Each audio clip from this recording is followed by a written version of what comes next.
tinatanong mo kanina. Paano kaya may gera? Shoot. Hindi rin enactment yan eh, no? Footage talaga. O, pre, oh. Pinasok pa na naman yun. Yung puwerta doon, pre. Pinasok ng tanker.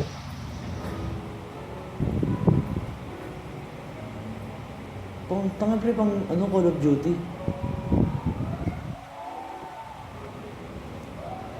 Kaya pala yung mga lolo't-lola natin ay nabuhay.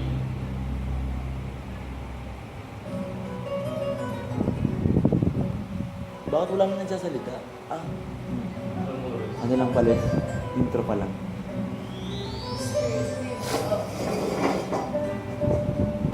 Intramuros remained hidden in rubble, a ravaged victim of a brutal world war. But slowly, the city that was once the jewel of an empire emerged from the rubble.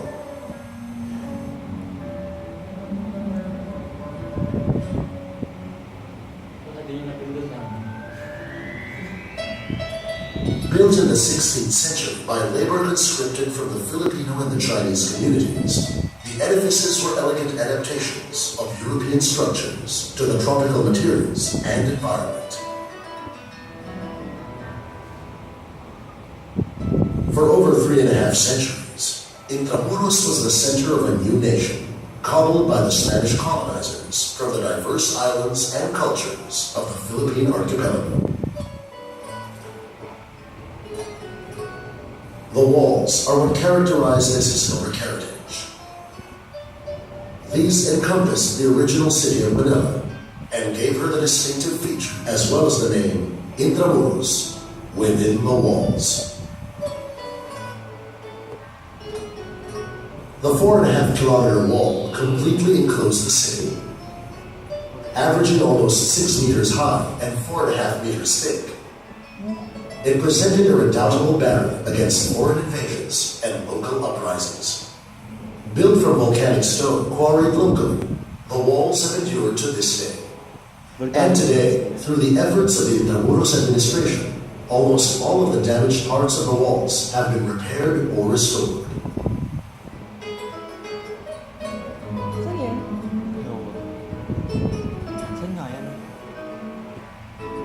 Secure gates allowed entry to the walled city. Puerta Real, or the Royal Gate, was the main portal and led to the Governor General's residence and to the cathedral. The landscape garden at Puerta Real has become an alfresco venue for concerts and other events that showcase Philippine culture. Postigo del Palacio was the small gate for the exclusive use of the Governor General and the Archbishop.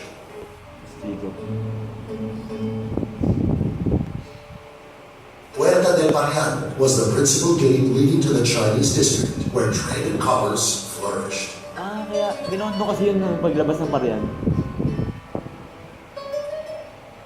Ano? Kasi binondo kasi. Puerta Santa Lucia was built in the 17th century.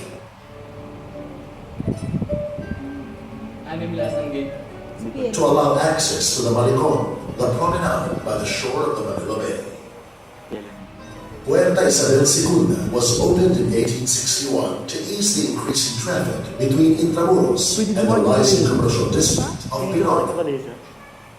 Puerta Almacenes, beside Aduana, the customs house, was for access to the wharf, which in turn was the gateway for the opulent galleon trade. Laid out according to the best battle plans of the time, the walls of Intramuros are fortified by layers of defenses. Bulwarks, or baluartes, are wide platforms along the walls. Batteries of cannon were positioned on top and powder magazines below. San Andres.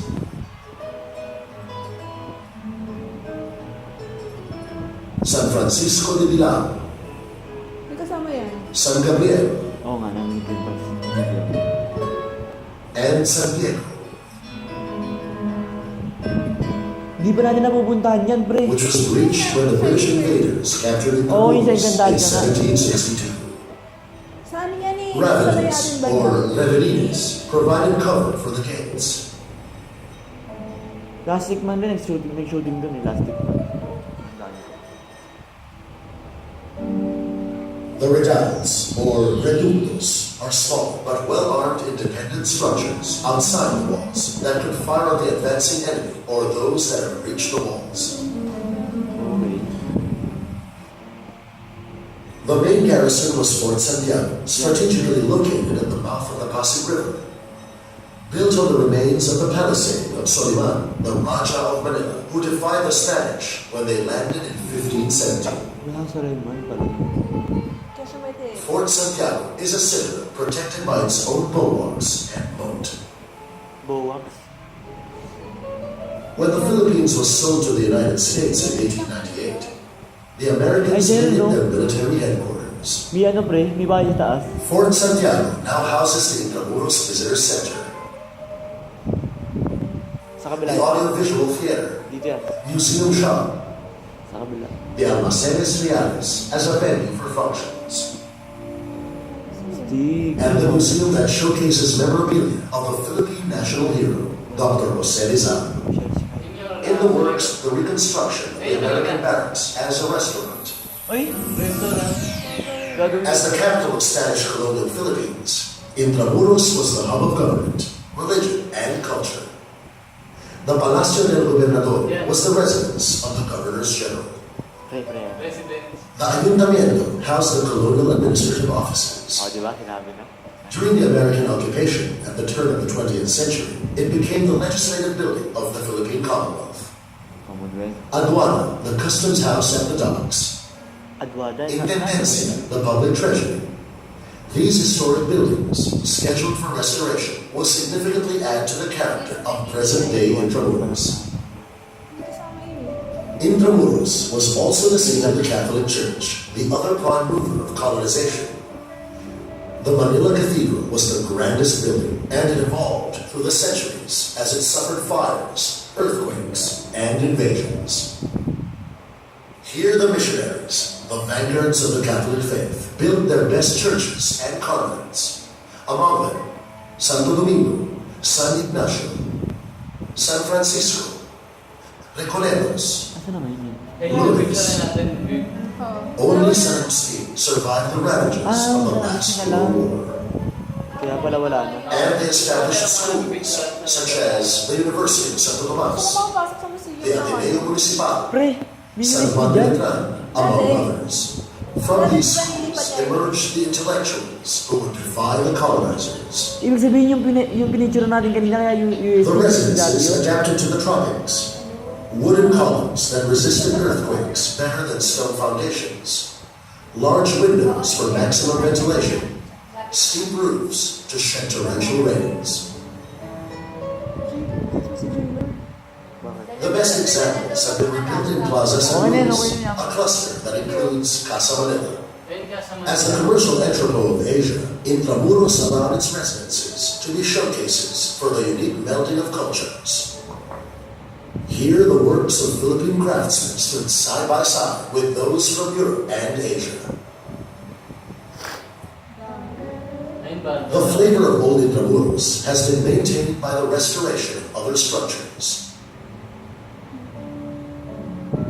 and by designing new buildings in the colonial style. Intramuros has survived ravages of time, natural disasters, wars, and neglect. As it has done so many times in her past, she is again on another threshold in her evolution. The parks and public places within the enclave are being revitalized. Yan na ako dyan.